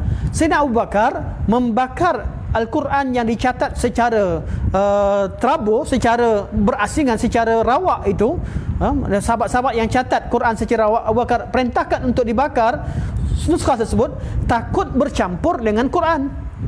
Sebab apa ilahnya? Nabi sendiri larang sahabat tulis hadis Nabi SAW takut bercampur dengan Quran. Jadi kalau riwayat Nabi larang, kalau dikatakan riwayat Nabi larang sahabat, kalau ini sahih, Nabi pernah larang sahabat catat hadis supaya tidak bercampur Al-Quran, ini sahih, bererti tindakan Abu Bakar itu betul. Jadi Syiah mereka cuba highlightkan bahawa tidak wujud sebarang larangan Nabi SAW melarang sahabat mencatatkan hadis Nabi SAW. Bukan sebab Syiah nak terima hadis. Syiah kafirkan sahabat dan mereka tak terima pun mana-mana hadis Nabi SAW. Mereka tidak terima hadis. Syiah lah orang anti hadis yang pertama sebab mereka kafirkan orang yang membawa hadis Nabi SAW. Tapi mereka menuduh bahawa wujudnya hadis-hadis yang melarang sahabat daripada menulis sunnah ini merupakan hadis yang palsu, sengaja diwujudkan oleh pengikut-pengikut Abu Bakar untuk mengiyakan perbuatan Abu Bakar. Inilah yang didakwa dalam kitab-kitab Rafidah, kitab-kitab Syiah Rafidah, iaitu Syiah yang berada di Iran kebanyakan sekarang, Syiah Itsna Asyariyah. Okey. Jadi bila kita belajar, pertama kita dapat jawab dengan mudah syubhah, kita dapat faham, akan clear, kita takkan terpalit, kita takkan tertipu dengan syubhah yang dibawa oleh Rafidah. Yang kedua, golongan yang bawa syubhah dalam sunnah ni adalah golongan mustasyriqin. Golongan mustasyriqin iaitu golongan orientalis. Golongan orientalis kita kedapati bahawa mereka juga sentiasa bawa syubhah pada sunnah. Orientalis mendakwa bahawa hadis yang melarang dan hadis yang membenarkan kedua-duanya maudhu', kedua-duanya palsu. Syiah menafikan hadis yang melarang. Golongan orientalis seperti Goldziher, seorang orientalis Yahudi, begitu juga Alois Spranger, seorang orientalis daripada Inggeris yang bertugas di India. Begitu juga kita tengok beberapa orientalis yang lain, seperti yang ditulis oleh penulis Reinhard Duzzi daripada sebuah Duzzi. Mereka mendakwa bahawa hadis-hadis Nabi SAW berkaitan dengan kitab-kitab, berkaitan dengan larangan dan suruhan, okey, larangan dan keizinan Nabi SAW untuk menulis sunnah Nabi SAW, kedua-duanya adalah palsu. Sebab pada pandangan mereka dan pada tuduhan mereka, mereka mengatakan bahawa hadis Nabi hanya diriwayatkan secara hafazan. Tujuan mereka bukan kerana nak kata hadis Nabi terpelihara. Tujuan mereka mengatakan bahawa hadis Nabi SAW itu telah pun hanya diriwayatkan secara hafazan, maka sahabat-sahabat Nabi SAW hanya meriwayatkan hadis-hadis yang menyokong pandangan politik khalifah pada zaman tersebut, itu pandangan Ahlussunnah wal Jamaah. Mereka sifatkan jamaah Ahlussunnah wal Jamaah itu sebagai apa? Kelompok politik yang utama, yang menguasai dunia Islam dengan cara apa? Dengan cara mereka meriwayatkan, mereka melupakan beberapa riwayat yang disebutkan oleh Nabi SAW, ajaran-ajaran Nabi yang bertentangan dengan dasar politik Khulafa Ar-Rasyidin dan juga khalifah-khalifah Umayyah atau Abbasiyah. Ini tuduhan yang dibuat oleh Goldziher, dan mereka juga di samping tuduhan tersebut, mereka tuduh bahawa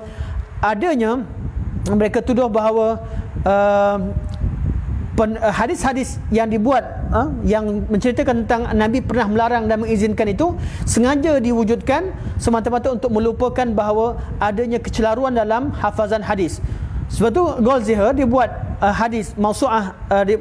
Goldziher ni ada satu jasa besar dia pada dunia Islam, sebab dia buat ensiklopedia hadis, iaitu disusun hadis. Zaman dulu kalau siapa yang sebelum ada Maktabah Syamilah, sebelum ada Google, sebelum ada komputer seperti zaman sekarang, kita nak buat takhrij, kita mesti rujuk kepada Mu'jam Fihris li Alfazil Hadis Nabawi, Mu'jam Fihris. Jadi dia kumpulkan hadis Nabi SAW, dia buat berbentuk ensiklopedia untuk mudah kita cari hadis. Namun walaupun dia kumpul hadis, dia banyak membantu Islam dalam cara penyusunan hadis Nabi SAW. Namun dia hanya menganggap hadis ini merupakan tradisi umat Islam, hanya bentuk ajaran-ajaran Islam, merupakan tradisi oleh ulama-ulama sunnah, dan dia tidak menerima hadis Nabi SAW. Jadi Goldziher dia tuduh dengan tuduhan tersebut. Bila kita belajar, kita tengok tadi hadis Nabi SAW yang disebutkan sejak pada awal perbincangan kita akan dapati bahawa tuduhan Goldziher bahawa tidak wujud orang Arab tidak mencatatkan hadis itu suatu tuduhan yang palsu. Malah hadis Nabi SAW telah pun ditulis sejak pada zaman Nabi SAW, daripada zaman sahabat, zaman tabi'in, dan perkara yang diijma'kan oleh umat Islam, dan dia tak ada hak untuk menafikan ijma' yang telah pun sedia ada di kalangan umat Islam. Okey, seterusnya Al-Aqlaniyin, golongan ketiga yang bawa syubhat dalam bab ini ialah golongan Aqlaniyin, di kalangan golongan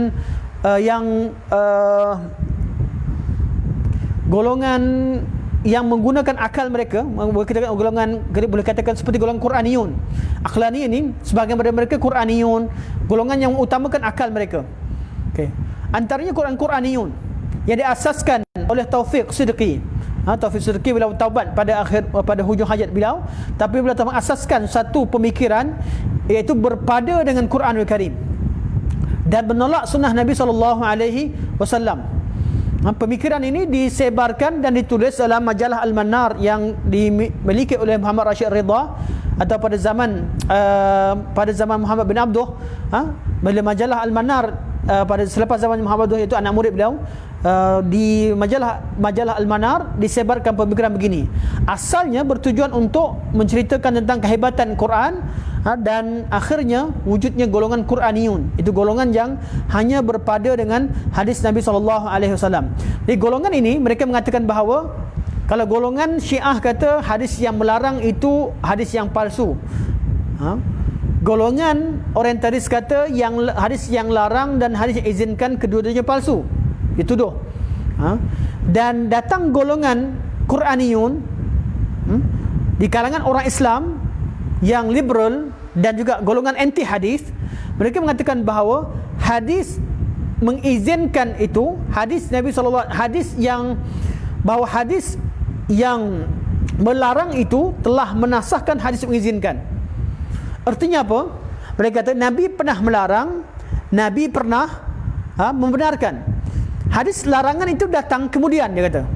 Hadis larangan datang kemudian, maka dalam Islam tidak boleh kumpulkan hadis, sebab hadis pada pandangan Taufik Siddiqi bukanlah sumber agama yang perlu dirujuk. Sebab tu mereka menafikan bahawa wujudnya penulisan hadis pada zaman sahabat, tabi'in sehingga akhirnya mereka mengatakan bahawa tidak wujud sebarang penulisan, sebab memang Nabi haramkan penulisan. Puncanya kenapa? Kata mereka sebab hadis Nabi bukanlah sumber dalam Islam. Manusia dan mereka lah yang bawakan syubhat bahawa hadis Nabi hanya memecah belahkan. Dan wujud pemikiran begini di kalangan sebahagian pada ustaz-ustaz. Bila orang belajar hadis, dia kata orang belajar hadis akan memecah belahkan. Bila orang belajar hadis akan mengatakan orang ini salah dan itu salah. Mereka bila mereka tak faham hadis, mereka tidak mengkaji hadis, malah mereka menolak ilmu hadis. Itulah yang berlaku kepada Taufik Siddiqi dan pengikut-pengikutnya. Malangnya pemikiran ini Syekh Muhammad Rashid bin Ridha sendiri pun antara yang agak terpengaruh dalam sebahagian penulisan beliau, pengaruh dengan Taufik Siddiqi. Sebab Taufik Siddiqi diberikan ruang khas menulis di majalah Al-Manar. Dan pemikiran ini juga diikuti oleh Mahmud Abu Rayyah.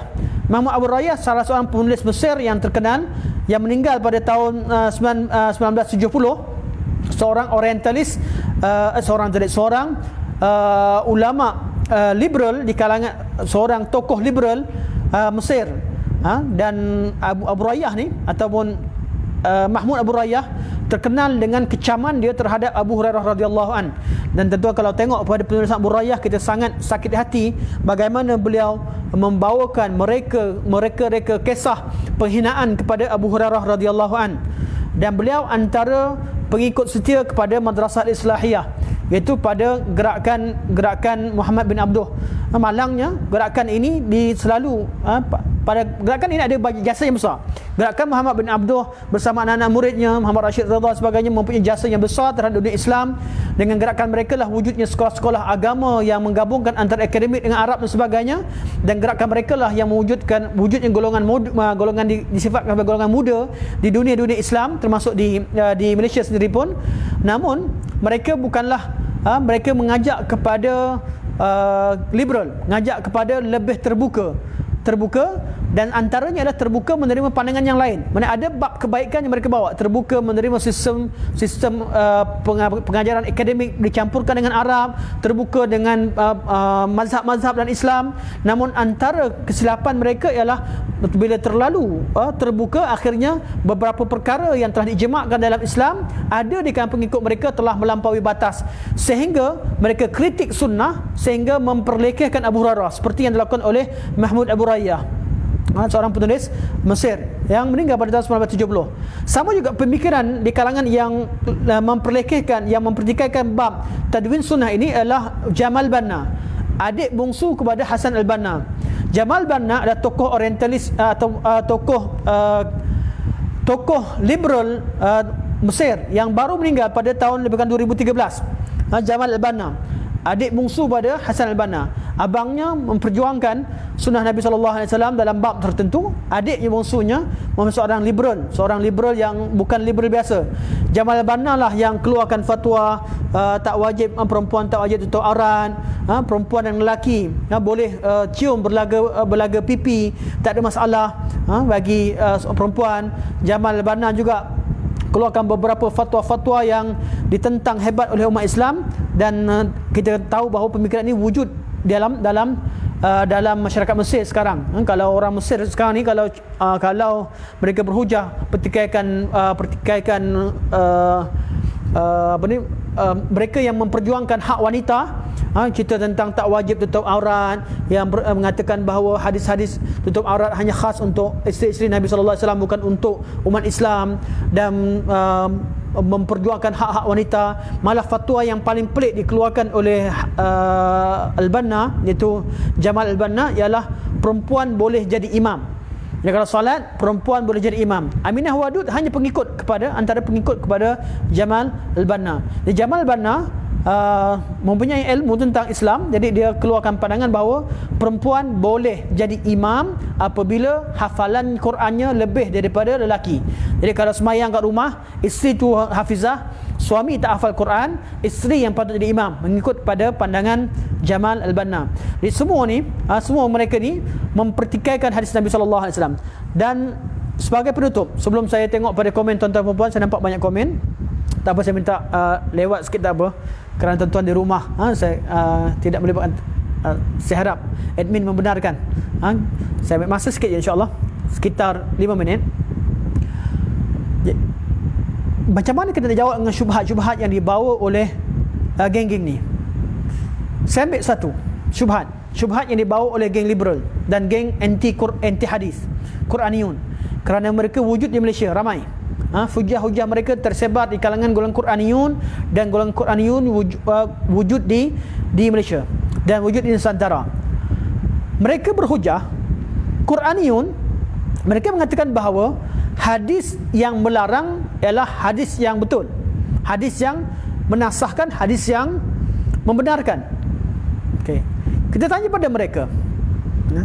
Mereka bila tujuan mereka sebut bahawa hadis melarang ini adalah hadis yang sahih, tujuan mereka supaya sunnah itu tak diamalkan, sunnah itu tak boleh ditulis. Bila tak tulis, maksudnya sunnah itu bukan sumber. Jawapan pertama kepada golongan ini, kalau kita jumpa orang kata sunnah Nabi SAW, Nabi pernah larang sahabat daripada menulis, maka tak boleh tulis hadis Nabi.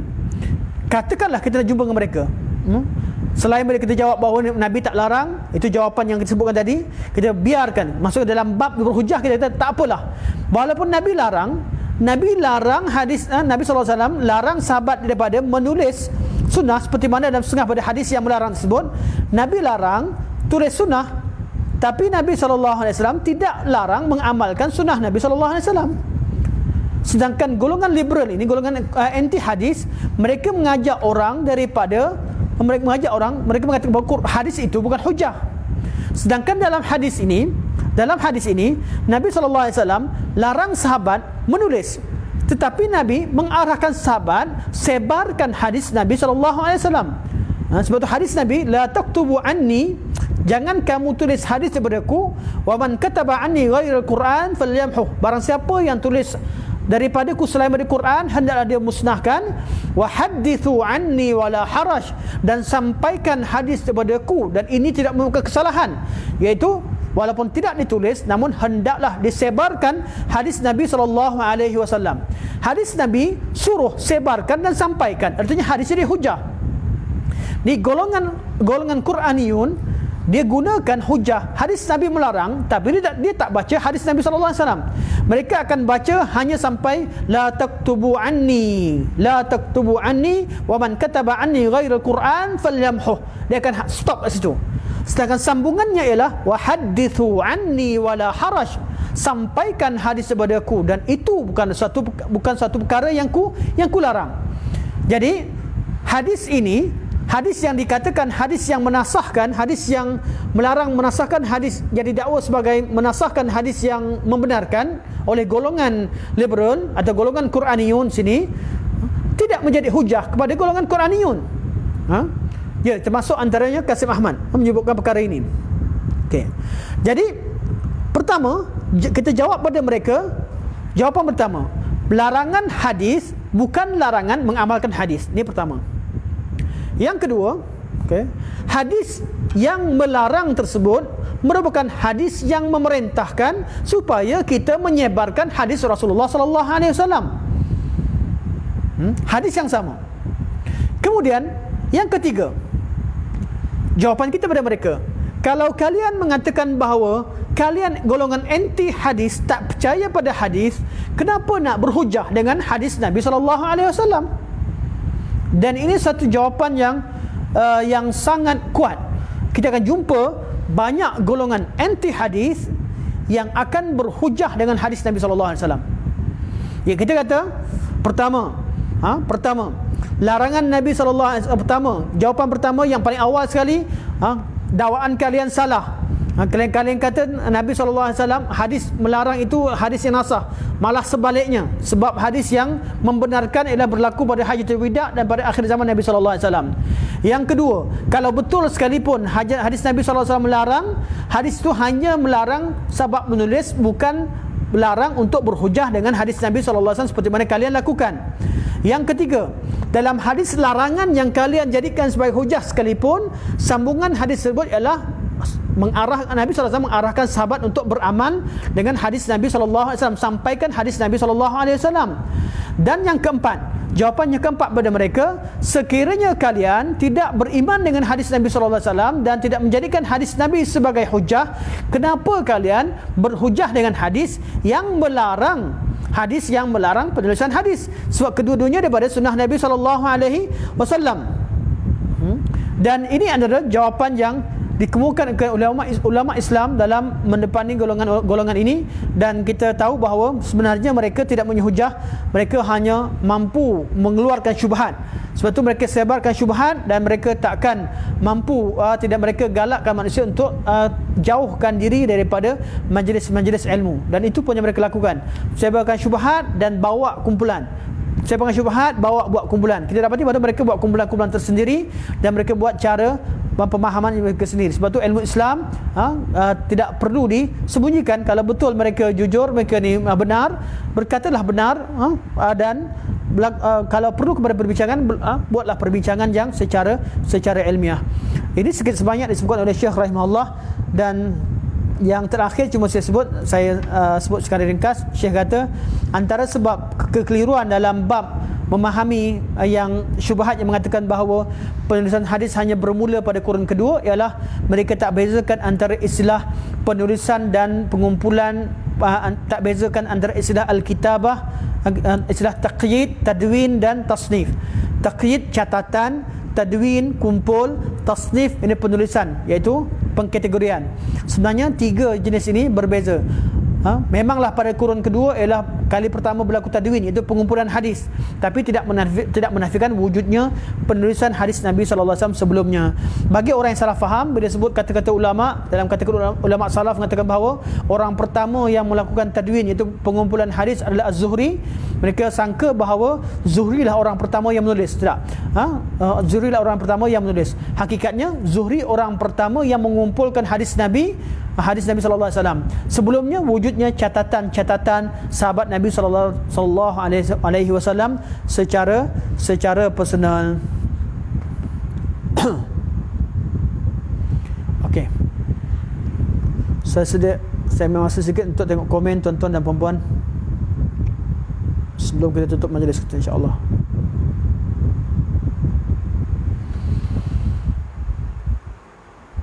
Okey, saya mula dengan bawah. Kasim Ahmad anti hadis. Ya, Kasim Ahmad anti hadis. Kemudian, apakah fahaman Muhammad Abduh ini di negara kita? Apakah fahaman Muhammad Abduh ini di negara kita? Fahaman Muhammad bin Abduh, Muhammad Abduh adalah gerakan, beliau wujudkan satu gerakan islah, gerakan memulihkan. Hakikatnya gerakan Muhammad Abduh bertujuan untuk mengajak manusia kepada memajukan diri, mengajak umat Islam untuk memajukan pemikiran, memajukan ekonomi dan sebagainya. Gerakan itu mempunyai jasa yang besar dalam masyarakat Islam. Cuma dalam kegairahan mereka membuka manusia, mengajak manusia kepada keterbukaan, mereka akhirnya tergelincir. Akhirnya mereka mempromosikan beberapa pemikiran, termasuk pemikiran anti hadis. Sebahagian daripada mereka, tidak semua, yang Taufik Siddiqi yang sebarkan pemahaman anti hadis, dan sebahagian daripada mereka terima hadis tapi menghina Abu Hurairah seperti mana yang dilakukan oleh Abu Hurairah, dan sebahagian daripada mereka yang kekal mengajak kepada sunnah Nabi SAW seperti Muhammad Rashid bin Ridha, walaupun ada setengah bab berpengaruh dengan pandangan Taufik Siddiqi. Jadi gerakan Muhammad bin Abduh adalah gerakan islah yang dilakukan, namun tidak 100% murni. Yang pendirian Muhammad bin Abduh itu perlu dikaji semula, ada yang betul, ada yang salah, dan perlu kita bincangkan lebih detail berdasarkan pada masalah-masalah yang mana betul, yang mana salah, lebih perbincangan yang lebih detail, yang lebih fokus. Jadi kalau kata gerakan Muhammad Abduh ni kata sesat, tidak juga. Gerakan-gerakan mengajak pada islah, namun yang jadi masalah utamanya ialah mereka mempromosikan beberapa pemikiran yang bahaya dalam masyarakat, antaranya anti hadis, antaranya mempromosikan pemikiran-pemikiran yang boleh disifatkan sebagai pemikiran Mu'tazilah moden. Mutaziliyah moden. Betul, sebahagian pada orang bila terpengaruh dengan penulisan mereka, ada kadang-kadang mereka terpengaruh juga dengan sebahagian daripada pemikiran-pemikiran yang tidak betul. Dan kalau nak baca, mesti kita tahu apakah kritikan ulama terhadap mereka sebelum kita melihat dan membaca penulisan-penulisan mereka, seperti mana yang tercatat dalam majalah Al-Manar. Dalam majalah Al-Manar ada banyak kebaikan, banyak cerita tentang mukjizat Al-Quran, mukjizat Nabi sallallahu alaihi wasallam, mengajak manusia kepada kemajuan. Namun wujud juga penulisan-penulisan yang bertentangan dengan ajaran Islam kerana keterbukaan yang tidak dihadkan dengan garisan sunnah yang sebenar. Dan agak malang dalam buku-buku sejarah dikaitkan fahaman Muhammad bin Abdul Wahab dengan fahaman yang dibawa oleh Jamaluddin Al-Afghani dan juga Muhammad Abduh. Hakikatnya kedua-dua ini adalah gerakan yang berbeza. Cuma mereka sepakat kedua-dua gerakan ini adalah gerakan yang cuba mengajak manusia kepada islah dan kepada keterbukaan untuk memulihkan beberapa masalah. Cuma mereka berada di dua tempat berbeza. Muhammad bin Abdul Rashid Ridha dan Al-Afghani berada di Mesir, Muhammad bin Abdul Wahab, Muhammad bin Saud dan sebagainya, itu gerakan pemulihan yang dilakukan gerakan islah yang dilakukan di Arab Saudi. Jadi mereka dua gerakan berbeza, cuma ada sebahagian pemikiran itu sama, iaitu dalam bab mengajak kepada keterbukaan dan tidak terikat dengan hanya dengan pandangan tertentu atau dengan mazhab tertentu. Itu wujud dalam pemikiran dua kumpulan, namun hakikatnya mereka adalah dua kumpulan yang berbeza. Kerana kebanyakan mereka hina sahabat Nabi, macam Ustaz, kerana ada orang kata tak boleh cakap macam tu. Saya tengok apa komen di atas. Ustaz, Syiah ni bolehkah dikatakan dah keluar Islam atau bagaimana? Ya, ajaran Syiah ajaran terkeluar dari Islam. Namun orang penganut Syiah perlu lihat kepada orangnya. Sebahagian daripada mereka yang melakukan penyelewengan secara zahir, iaitu mereka yang sengaja yang mereka memiliki ataupun beriktikad dengan akidah-akidah yang kufur dengan sengaja dan dengan ilmu, mereka tak syak lagi boleh jatuh pada kufur, namun berbeza pada orang awam yang tidak mengetahui apa. Jadi Syiah ajarannya ajaran yang sesat, ajaran yang mengandungi kekufuran, namun pengikutnya tidak boleh kita hukumkan sebagai kafir, kecuali orang-orang tertentu yang dihukumkan sebagai kafir bila diketahui bahawa dia memang sengaja melawan hukum Allah Subhanahu wa taala. Okey. Kitab Rafidah, kitab Syiah. Ya, kitab Rafidah, kitab Syiah.